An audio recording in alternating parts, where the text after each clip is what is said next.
E agora, a nossa entrevista com o Dr. Fernando Cruz, palestrante, médico e vice-presidente do Comitê Brasileiro de Clube. Fernando, agradeço a sua presença em nome do Country Club. Seja bem-vindo. Muito obrigado, César. Eu quero agradecer ao convite de estar nesse clube tão prestigiado aqui da região e especialmente a cada um de vocês que estão nos assistindo, e espero que vocês aproveitem bastante as informações de hoje. Obrigado mais uma vez. Então vamos lá.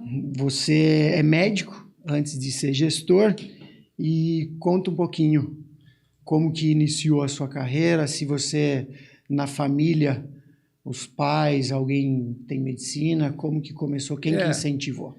Na verdade foi uma situação interessante, porque eu sempre soube que eu queria ser médico de criança. Na época eu nem conhecia a palavra pediatra. Por quê? Porque eu sou filho de uma família de imigrantes portugueses que chegaram ao Brasil em 1950 e eu sou o primeiro de uma família de 5 irmãos. Então, naquela época, quando os meus irmãos ficavam doentes, era muito comum chamar o médico em casa. E eu lembro que um determinado inverno gaúcho, a minha irmã de 1 ano de idade, bebê ainda, teve uma laringite, que eu vim a saber depois o que é isso, mas é uma situação muito angustiante para os pais, porque a criança fica com falta de ar, tem dificuldade de respirar, e é um quadro que assusta. E a minha mãe chamou o médico naquele clima de agitação, e eu vi que quando aquele médico chegou, colocou a minha irmã no chuveiro para aproveitar aquele vapor, que era uma coisa que se usava na época, em questão de meia hora, todo aquele ambiente na minha casa estava tranquilo. E eu pensei assim, poxa, como esse médico chegou aqui em casa, aquele ambiente tumultuado, de angústia, ficou tudo tranquilo, ele foi embora, minha irmã dormindo, eu acho que é isso que eu quero fazer. Eu já tinha meus 13, 14 anos, né? Então eu já vou ser médico de criança, né? E depois, mais tarde, na minha adolescência, ainda li um livro, eu sempre gostei muito da leitura, e li o livro A Cidadela, de A.J. Cronin, que é um clássico da literatura, que conta a história de um médico na Inglaterra, filho de um minerador de carvão, que deixa a alta sociedade e se dedica à medicina nas pequenas cidades. E aquilo me inspirou, assim, me reforçou a ideia. Então, quando eu fiz o meu vestibular, eu não fiz vestibular para medicina. A rigor, eu fiz vestibular para pediatria. E foi muito interessante, porque durante a faculdade, os meus colegas, eu não sei se eu faço ginecologia ou vou fazer traumato, as dúvidas eram assim, cirurgia cardíaca ou dermatologia. E eu sempre, no primeiro dia de aula, eu vou ser pediatra. Eu já tinha aprendido qual era a especialidade, né? Então, foi uma influência, assim, da minha vida mesmo, que aflorou aquilo em mim cedo, não tinha nenhum parente médico, nada que me inspirasse. Foi a situação familiar, aquela tranquilidade, e foi o que eu procurei fazer nesses mais de 40 anos de medicina, aí, atender as crianças e tranquilizar os pais, né? Só quem é pai, né, sabe a angústia de ver uma criança doente, né, numa situação de impotência. Foi assim, mais ou menos, que eu entrei para a medicina, né? Sim. E hoje ainda está exercendo a profissão? Sim, eu ainda botei um prazo para mim, né, até o final deste ano. Eu já fechei a minha clínica privada, já estou aposentado em 2 serviços públicos e fazia um plantão ainda, porque não me deixavam sair. E eu dizia, mas o mês que vem eu saio, mês que vem eu saio. Mais um mês, doutor, só mais um mês. Mas eu não posso, estou cada vez mais envolvido com os clubes, né? Isso me toma tempo. E também estou ficando cansado, são 42 anos, né, de prática, sempre com um plantão. Então, eu tenho esse plantão no Hospital de Emergência Pediátrica e, no final do mês, eu encerro definitivamente a minha carreira de médico. Vou ser pediatra nas horas vagas, como eu digo só, né? Muito bom. E aí, hoje, você está como vice-presidente da Confederação de Clubes. Isso. Como é que foi essa passagem de também, médico para o esporte? Também foi gradual. Eu conheci a Sojipa, tem uma história interessante também, que nessa vinda para o Brasil dos meus pais, a minha avó materna, quando chegou ao Brasil, foi para uma região de Porto Alegre, muito próxima da sede da Sojipa, que não era onde é agora a Sojipa, era mais central, uma região mais central. E a atividade que a minha avó materna conseguiu foi de cozinheira na Sojipa. Então, eu conheci a Sojipa com 7 anos de idade, levada pela minha avó, lá naquela sede. O tempo passou e durante a faculdade eu conhecia a minha atual esposa e ela era sócia da Sojipa. E eu tive que me associar à Sojipa para poder acompanhá-la no clube. Eu morava totalmente longe da Sojipa. A Sojipa na Zona Norte, eu morava na Zona Leste, em Porto Alegre. E então eu fiz o que tinha na Sojipa, que era o sócio universitário, que eu estava fazendo a faculdade de medicina, e a gente tinha uma taxa mais acessível, a gente estudante, né? E, então foi assim que eu entrei para a Sojipa, e depois, a partir dos anos 90, comecei a frequentar como sócio, e fui sendo convidado para participar de atividades, acabei sendo convidado para ser diretor social, uma época, depois vice-presidente, e aí cheguei a presidente da Sojipa. Uma situação até que eu coloco no meu livro recente, que é a de que eu fui vice-presidente de uma pessoa que me influenciou muito em liderança, que é o Fernando Becker, meu xará, e depois, quando eu fui ser presidente, eu convidei a ele para ser meu vice-presidente, e ele, surpreendentemente, não para mim, porque eu conhecia, ele aceitou. Depois de ter sido presidente, ele foi, e eu vice dele, ele foi meu vice e eu presidente. E eu sempre brinco com ele que o vice-presidente, que eu ganhei dele nisso, a única coisa que eu superei ele, porque o meu vice-presidente era muito melhor que o dele, né? Então, essa é a brincadeira que eu faço com ele até hoje. E quando eu exerci a presidência de 2006 a 2009, ao terminar, eu comecei a frequentar o CBC como presidente da Sojipa, e em 2009, terminando meu mandato de presidente, eu fui convidado pelo Arial para fazer parte, então, da Confederação Brasileira de Clubes. Aí as coisas foram evoluindo e chegamos até hoje, que a minha principal atividade agora passa a ser a gestão esportiva, né? E muito eu aprendi nos clubes, né? E com as pessoas. Tive a sorte de ter grandes líderes e ter liderei equipes fantásticas também. E isso que me levou para esse caminho. Hoje, praticamente, então, eu estou me dedicando só à gestão esportiva. E, de certa forma, é uma coisa que me agradou muito, porque eu, durante muitos anos, eu dizia assim, eu sempre pensei que eu trabalhava com saúde, mas, na verdade, eu trabalhei mais com doença, né? Apesar de trabalhar com desenvolvimento de pessoas, né? Na pediatria, a gente faz a puericultura, mas como plantão de emergência, basicamente, se lida com doença. E o esporte me deu a oportunidade de trabalhar com saúde, com prevenção. O esporte proporciona isso, né? Então, eu me sinto um afortunado porque eu continuo trabalhando com desenvolvimento de pessoas, continuo a rigor com saúde, porque estou trabalhando com esporte, né? Que é muito mais ligado à saúde que doença, né? Sim. Então, essa é, em resumo, assim, a minha trajetória, né? E esse tempo de experiência no clube, né, no Sojipa, de Porto Alegre, como que você vê essa mudança? Porque há uns anos, uns 30 anos atrás, mais ou menos, o clube ele era um clube... as pessoas iam mais para o clube para a parte social, fazer o seu churrasco, frequentar uma piscina. E hoje o clube se transformou, vamos chamar assim, em pequenas academias. As pessoas estão preocupadas com as atividades. Isso. Como que o senhor vê essa mudança também?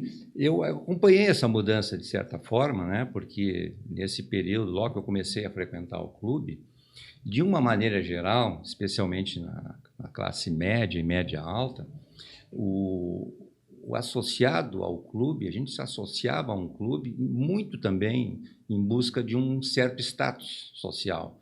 Era símbolo de status. Então, as pessoas que tinham mais condições até eram sócias de 2, 3 clubes, porque aquilo dava um certo status. A pessoa, não, eu sou sócio do clube tal, né? Sou sócio de tal clube. Mas as pessoas não tinham essa noção de como se fosse serviços, né, de atividades, especialmente ligada à prática esportiva, a não ser os atletas. E isso é, de certa forma, um pouco paradoxal.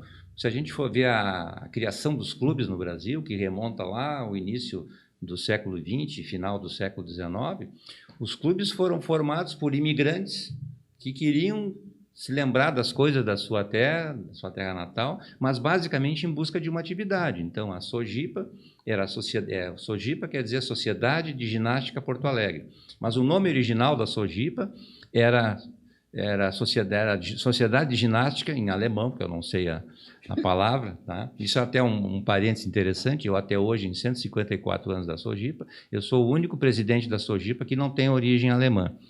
Até hoje eu me pergunto o que um português está fazendo lá num clube alemão, mas aconteceu. Então, mas era isso mesmo, né? As pessoas procuravam inicialmente em busca de status, depois em busca de atividades sociais, os bailes, as festas. A Sojipa trouxe para o Brasil a Oktoberfest. Pouca gente sabe disso, a Oktoberfest se espalhou por todo o Brasil.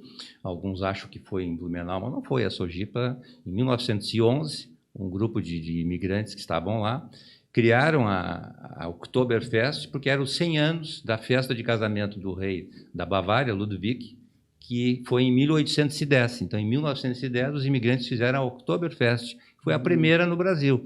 Depois ela se espalhou, tomou outras proporções, mais de espetáculo, mais comerciais, mas a origem continua lá na Sojipa, não esqueçam disso. Então, hoje, realmente, o associado busca muito o serviço. Né? E a escolinha para botar os filhos, a aula de inglês, até a academia, que é muito procurada, né? E a prática esportiva ficou assim, quase relegada a um segundo plano, né? E isso é paradoxal, porque os clubes nasceram em busca do esporte, né? Os nomes dos clubes todos remontam ao esporte, né? Flamengo, Futebol e Regatas, Clube de Regatas do Botafogo, e menos fazem, tem, né? Ainda tem, mas o futebol acabou tomando conta de alguns clubes, mas o clube nasceu voltado para o esporte, né? Com o nome, né? O nome da modalidade. Já trazia com o nome da modalidade, né? Associação de Tiro, né? da região tal, e assim por diante, né? Mas hoje houve esse viés realmente que o associado busca o serviço, ele quer um serviço, ele se sente um comprador de um serviço e exige como tal, né? Eu tenho duas perguntas agora. Eu não sei qual que eu faço primeiro. Sim. Se você fala para mim sobre a sua passagem como presidente do clube e trouxe uma medalha olímpica, sim, e essa comparação da escolinha com a equipe de treinamento. Como é que é isso para administrar o clube ali? Então, eu misturei essas duas perguntas e, por favor, ajuda a gente. Quando eu assumi a Sojipa em 2006, a prioridade não era um esporte, conquistar uma medalha olímpica. A Sojipa já tinha uma certa relevância no judô, porque a gente tem a felicidade de ter um treinador lá há mais de 30 anos, que é um dos expoentes no Brasil, que é o Kiko, né? Pouca gente sabe que o nome dele é Antônio Carlos. Se eu falar Antônio Carlos, ninguém conhece, tem que ser o Kiko, né? E quando eu assumi em 2006, a prioridade não era essa, mas aí até havia um certo receio no clube, porque eu tinha sido vice-presidente social. Então, o pessoal do esporte pensava assim, depois me contaram isso, né? Na época, quando eu assumi, ninguém me falou isso, eu descobri depois. Mas dizia assim, mas botar de presidente agora, um português, ele não é alemão, é médico, pediatra e da área social, acabou o esporte na Sojipa, né? Vamos botar um médico, né? Assim que tem essa, vamos dizer, esse estereótipo, né, de ser uma pessoa de alto nível social, e são trabalhadores comuns da saúde, né, com todos os problemas que todos têm. Mas, enfim, achava que o esporte não ia ter vez na Sojipa. E um gestor do esporte, por isso que eu acho importante que o clube, além dos seus dirigentes não remunerados, abnegados, que são fundamentais, tenha também um corpo diretivo, um corpo profissional de gestores preparados. E me apresentou, doutor Fernando, a gente quer fazer o projeto olímpico. Fizemos aqui, tem esses patrocinadores aqui, potenciais, levar 4 atletas para Londres e trazer uma medalha. Aquilo era uma coisa assim altamente desafiadora.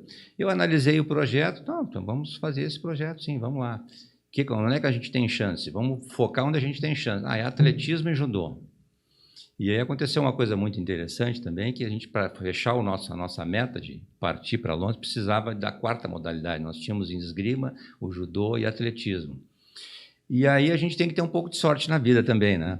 Mas a sorte só beneficia quem está preparado, né? Então apareceu na Sojipa lá um menino que dizia assim, olha, eu sou um aficionado do tiro com arco e treino em casa, moro em Canoas, uma cidade pertinho de Porto Alegre, do lado de Porto Alegre, na grande Porto Alegre, e eu fico treinando lá com as minhas flechas, os vizinhos reclamam que flecha para cá, flecha para lá, E será que eu tenho um lugarzinho aqui na Sojipa que eu possa treinar?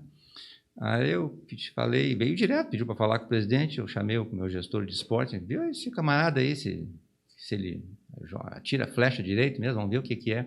Aí, olha, esse cara tem índice bom. E não é que ele conseguiu se classificar e nós fechamos a nossa meta de 4 modalidades e faltava só a medalha, né? E aí, então, para nossa felicidade, eu fui o primeiro presidente em 154 anos de existência da Sojipa, hoje, no mês de agosto, completou, no último mês de agosto, a conquistar a medalha. Hoje nós temos são seis medalhas olímpicas, né? Então a gente está numa situação, e fora campeonatos, que o judô seria o carro-chefe da Sojipa hoje e tem tradição assim, muito grande. Mas já passando para a segunda pergunta, realmente não foi fácil, porque o associado, a gente conversava até antes, assim, aqui informalmente, no caminho para cá, né?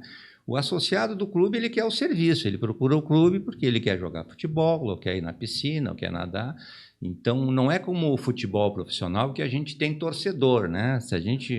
Se o time de futebol, vamos usar aqui o nosso vizinho aqui de Campinas, que me ocorre agora, do Guarani contratar o Neymar, eu tenho certeza que vai encher Viracopos para receber a torcida do Guarani recebendo o Neymar para jogar no Guarani, né?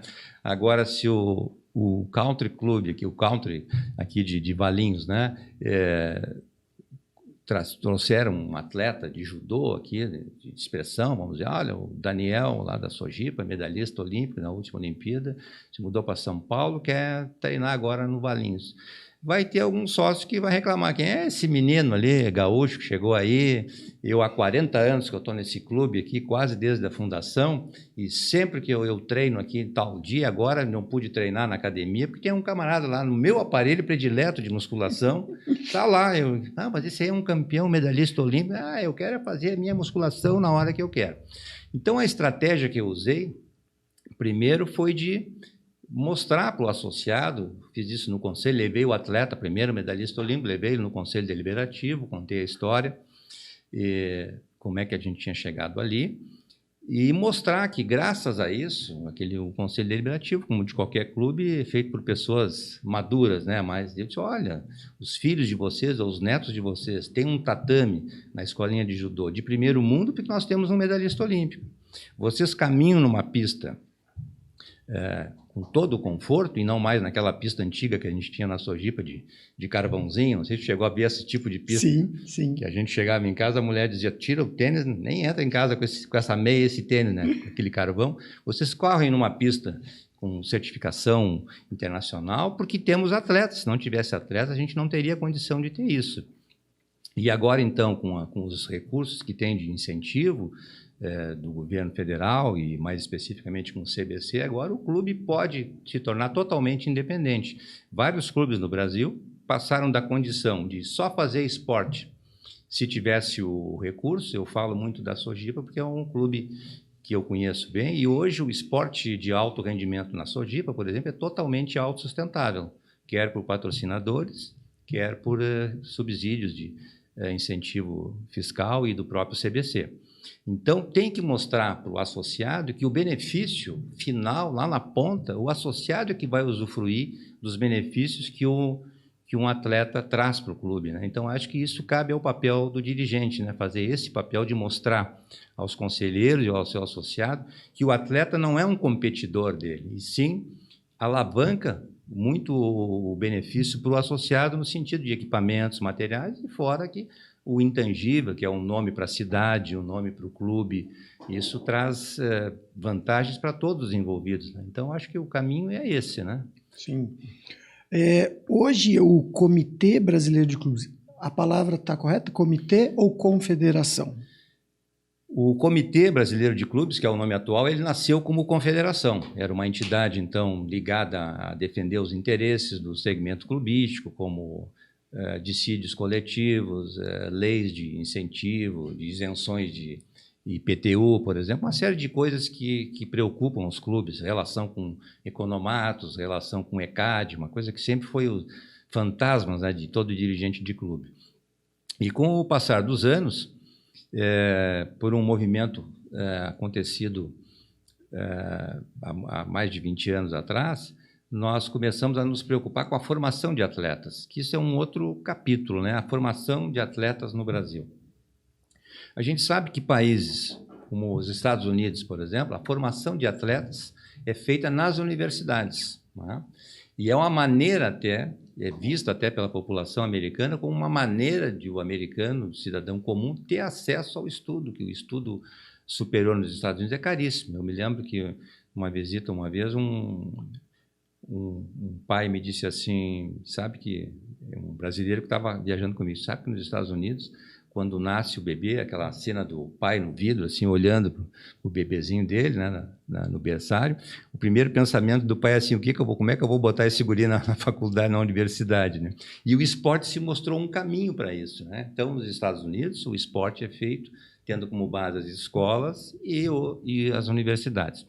Os países, vamos dizer, da antiga cortina de ferro e alguns ainda mais, vamos dizer, sem entrar aqui em mérito de ideologia política, mas é a maneira que eles encontraram. Então, alguns países desse modelo que era a União Soviética, a Alemanha Oriental antiga, Cuba, ainda até já diminuiu isso, o Estado se encarrega da formação dos atletas, né? O Estado é que forma os atletas com uma maneira de divulgar o seu país e a sua ideologia. Mas no Brasil, seguramente no Brasil, quem tem esse papel são os clubes. Os clubes sociais esportivos é que são os responsáveis pela formação dos atletas. E, felizmente, o governo reconheceu isso e passou, então, a Lei Pelé a ter 0,5% da arrecadação das loterias para o nosso comitê distribuir isso através de projetos para os clubes. Então, a formação de atletas agora, além de ser reconhecida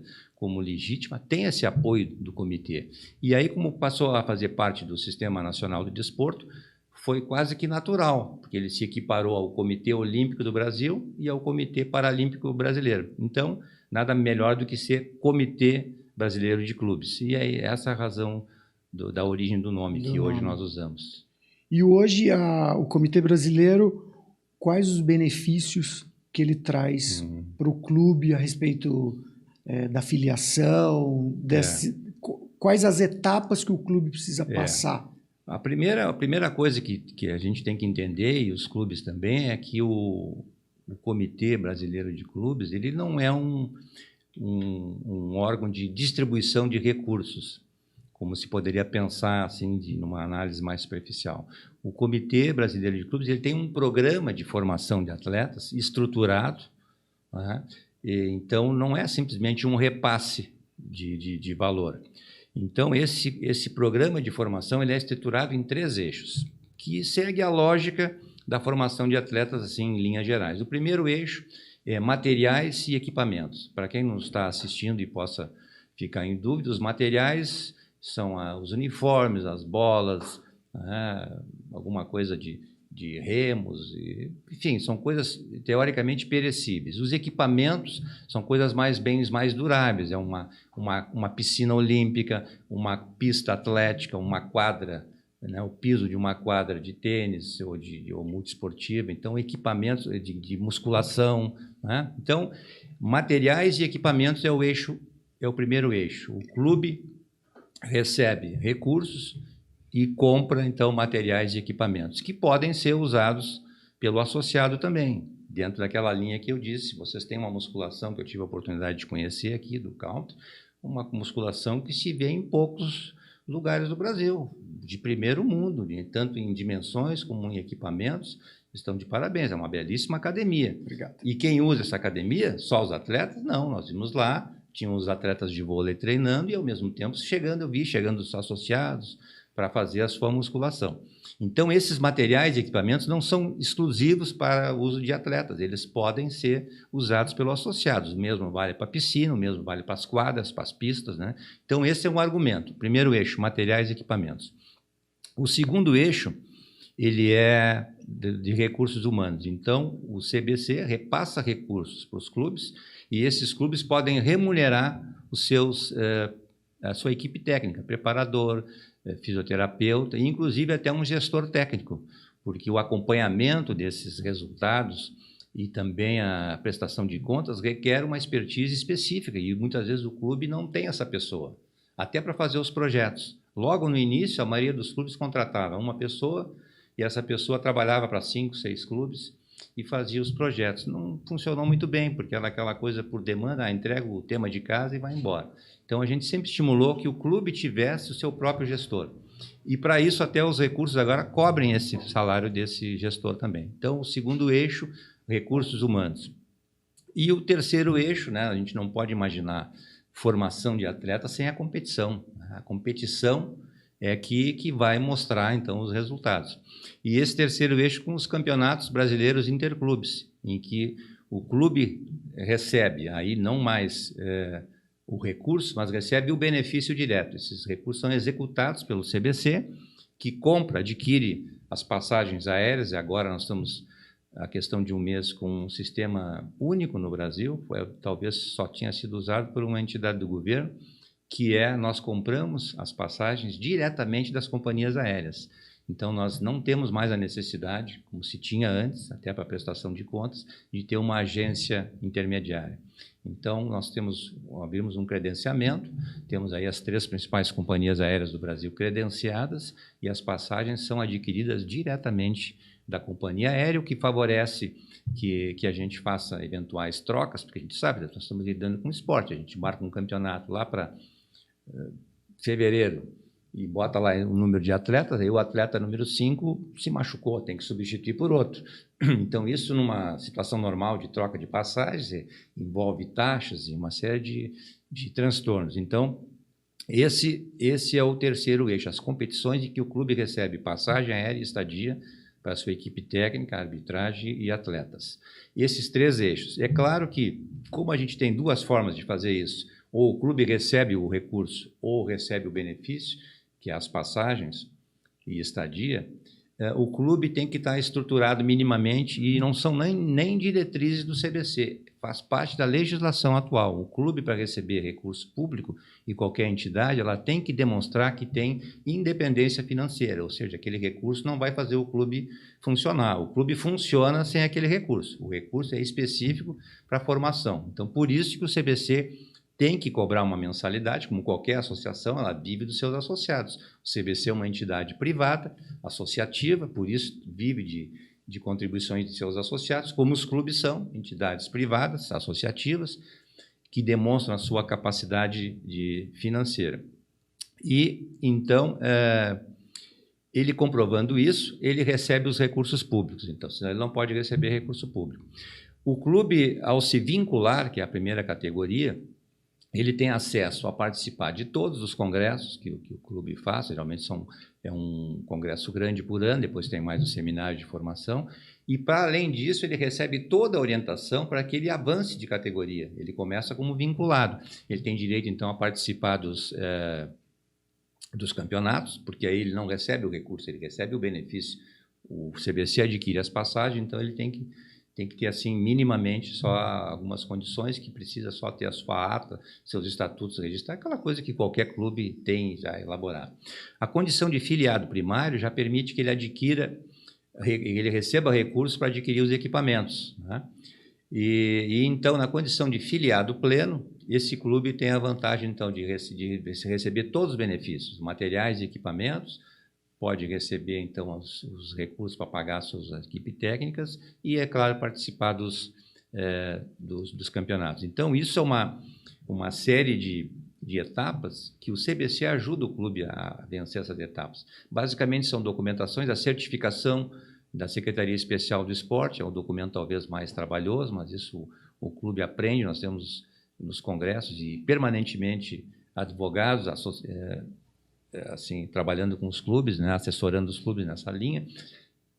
Então, de modo que eu só vejo vantagens nisso para o clube. Temos condições especiais também para o clube que tem uma única modalidade, ele tem uma isenção de 50% da sua modalidade, e uma série de benefícios que o clube adquire. Por exemplo, nós conversamos aqui de manhã vendo as piscinas, que já está, assim, em fase de expansão, né? Então, se o clube tem possibilidade de escolinha que está formando atletas aqui, ele pode se candidatar a um projeto para receber um equipamento que se chama piscina. uma piscina olímpica, que pode receber competições, que pode servir para os associados também. Isso é tudo questão de vencer aquelas etapas. Tu tem um início, né? Quer dizer, a gente não se transforma em engenheiro num fim de semana, a gente tem que fazer uma faculdade, tem que cumprir uma série de coisas. Em qualquer profissão é assim, e qualquer processo é assim. A porta de entrada é se vincular ao CBC, participar dos campeonatos, né? E ainda mais no nosso país, né? Que continental, imagina uma equipe de judô sair de Porto Alegre para ir disputar um campeonato em Manaus, o custo disso, né? Sim. E aí a gente caía no velho patrocínio, né? Os pais que pagavam os atletas, porque o clube não tinha receita e o associado reclama, né?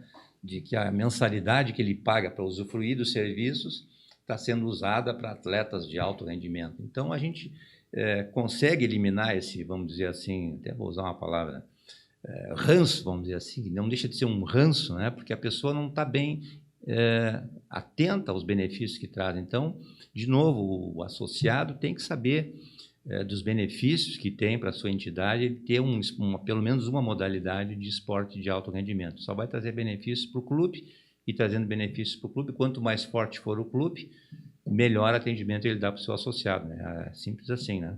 Ok.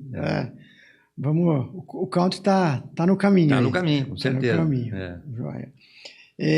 E onde o senhor achou tempo para conseguir escrever o livro ainda? Eu vi que você já tinha participado como coautor de um capítulo de um outro livro, né? E agora lançando esse aí. Durante a minha carreira médica, eu participei de vários livros e artigos, até por questão da profissão, a gente fazia trabalhos científicos, né? E vários capítulos. Eu acabei depois dentro da pediatria.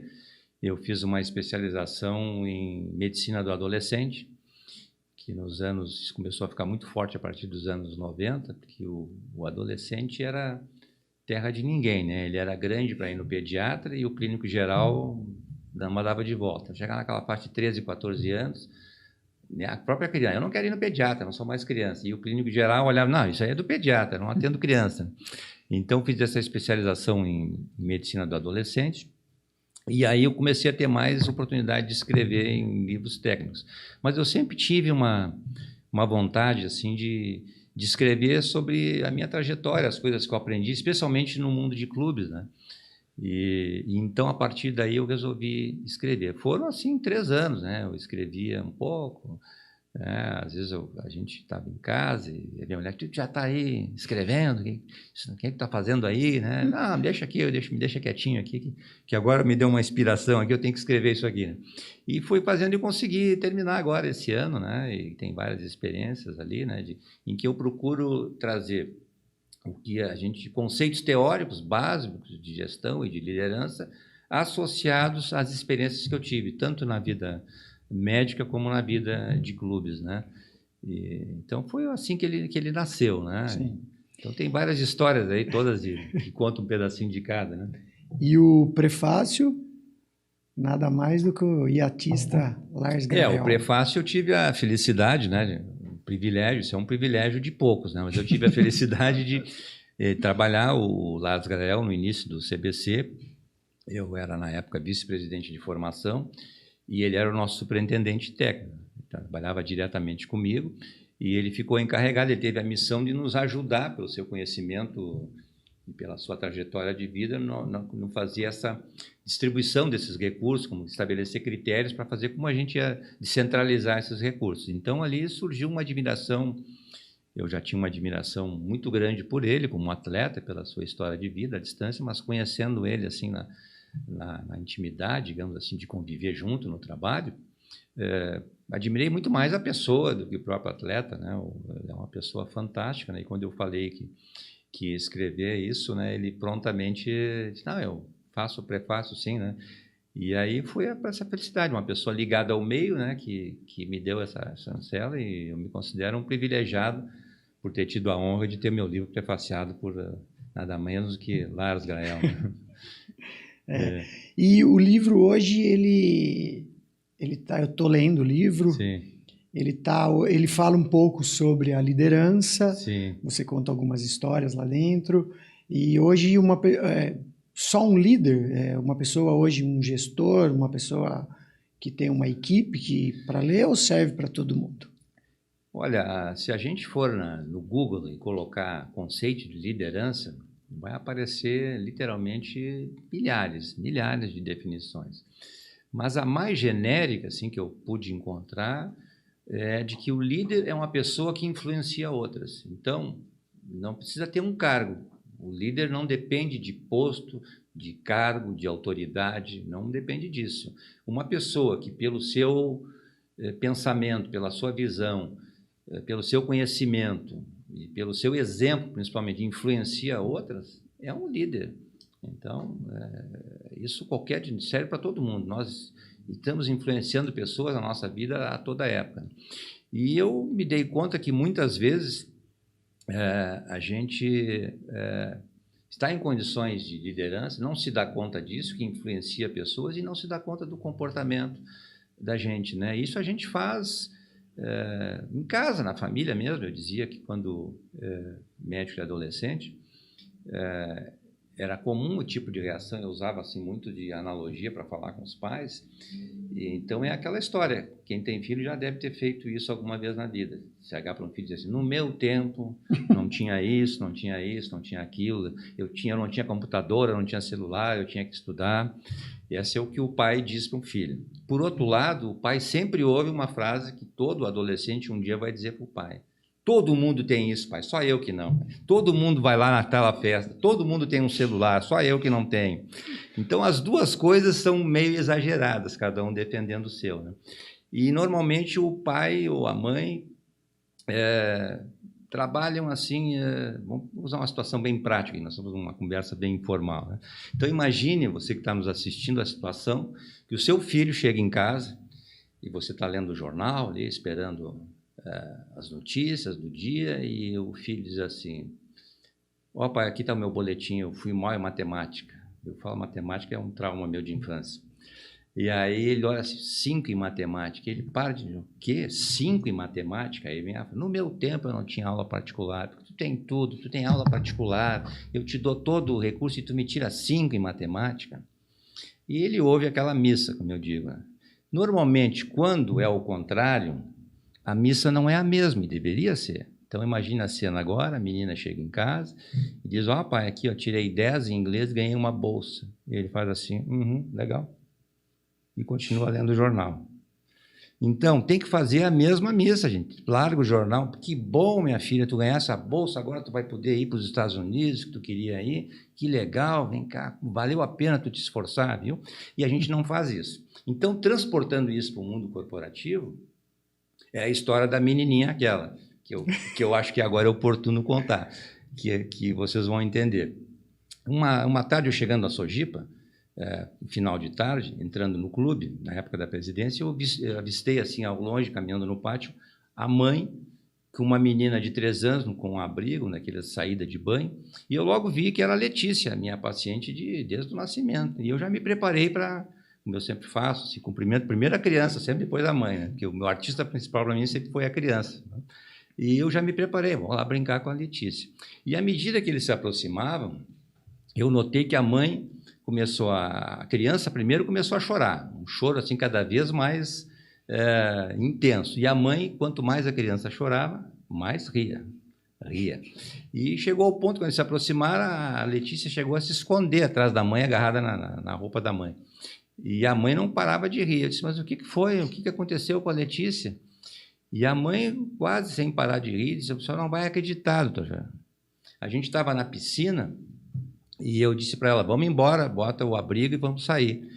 E ela não queria botar. Eu insisti: bota o abrigo. E ela não queria. Aí eu disse assim: bota já esse abrigo, senão eu vou chamar o doutor Fernando e ele vai te dar uma injeção. E aí ela colocou o abrigo e o senhor aparece agora, né? Veja que situação. E aquilo, claro, não foi na hora, ainda fiz as pazes com a Letícia, ainda ganhei um beijinho de despedida, tudo certo. Adverti a mãe: olha, não faz isso, né? A gente sempre... isso não é bom, ameaçar, né? E aí eu comecei a pensar, né? Depois, mais tarde, tive esse insight. Quantas vezes, né, nós, assim, na condição de liderados, a gente faz tudo o que foi solicitado, tu faz o relatório no tempo certo, entrega para o teu chefe, né? Eu chamo de chefe, nem de líder, e ele simplesmente, tá bom, não fala nada, e às vezes até além de não falar nada, ainda diz, mas não está muito bom isso aqui. Então, tu além de, faz tudo que foi solicitado e ainda é ameaçado pela injeção, né? Então, eu transportei isso para a liderança, né? Então, o líder ele tem que conquistar os seus seguidores, não pela autoridade, ou pelo cargo, ou pelo medo, porque autoridade e medo gera obediência, mas não gera comprometimento. Então, o líder tem que ter o papel de influenciar, inspirar aquela pessoa a fazer com que ela goste de fazer aquilo, inspirar essa pessoa para ela fazer de bom grado. Então, a partir daí começa o desenvolvimento então do livro, nessas várias situações que eu tive, né, que vão determinando essas atitudes que eu assim chamei. Eu pensei muito em que nome que eu ia dar, atitude ou competência. E pensei, mas que competências é uma coisa que tu aprende, né, uma habilidade. E atitude leva mais para comportamento. E eu penso que uma atitude, se ela se tornar com o tempo, ela se transforma num hábito. E esse hábito, com o tempo, ele é incorporado à tua personalidade. Então, se tu procura numa situação de estresse manter a calma, aquilo é uma atitude, vou me manter calmo. Com o tempo, aquilo passa a ser um hábito. Né? Pô, aconteceu de novo, vou ficar calmo. Né? Tu te programa, né? No trânsito, vamos pensar no trânsito. O cara te pega, blá, blá, blá, aquela xingação, né? Para que eu vou fazer isso? Vou me controlar. Aconteceu a próxima, não vou reclamar nada. Deixa o cara passar, sei lá o problema que o cara tem na vida, né? Aí aquilo passa a ser uma atitude, repetidamente se transforma num hábito e é incorporada à tua personalidade.